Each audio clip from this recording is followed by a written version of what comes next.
Бид хүүхдэд санаа тавих ёстой, сэтгэл гаргах ёстой. Тийм учраас ийм Монголын e-kids руу орохоор зөвхөн хүүхдүүд л байна. Хүүхэд өөрөө аккаунт нэ, өөрөө группээ үүсгэнэ, багштайгаа харьцсан.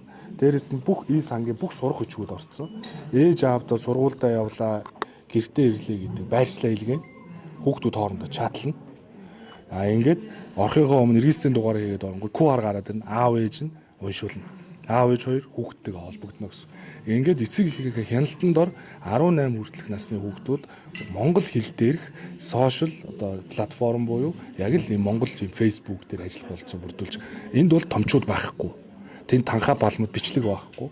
Тэнд янз бүрийн урс төрчид байхгүй. Тэнд одоо янз бүрийн гимт хэрэг ярихгүй. Хүүхдүүд хоорондоо л өөрсдийнхөө ертөнцид чатлан, мессеж өчнө. Хоорондоо өөрсдийнхөө үзэл бодлоо илэрхийлнэ. Тэгэхээр хүүхдүүдийгээ ингэж томчуудаас хамгаалахгүй бол амьд ертөнцөөс гадна виртуал ертөнц гэдэг зах хязгааргүй ийм ертөнц бий болоод өрөөндөө ороод хаалгаа хаагаад компьютер дээр юу хийж байгааг нь үл мэдэгдэх сууж байгаа хүүхдүүд маань ямар олон хүч хэрхийлэлд гадуурхалд өртөөд байгааг цагдаагийн байгууллагаас энэ гэмт хэрэгүүдийн статистик харуулж байна. Тийм учраас бүгдээрээ e-kids-ийг хэрэгжилж ившээ.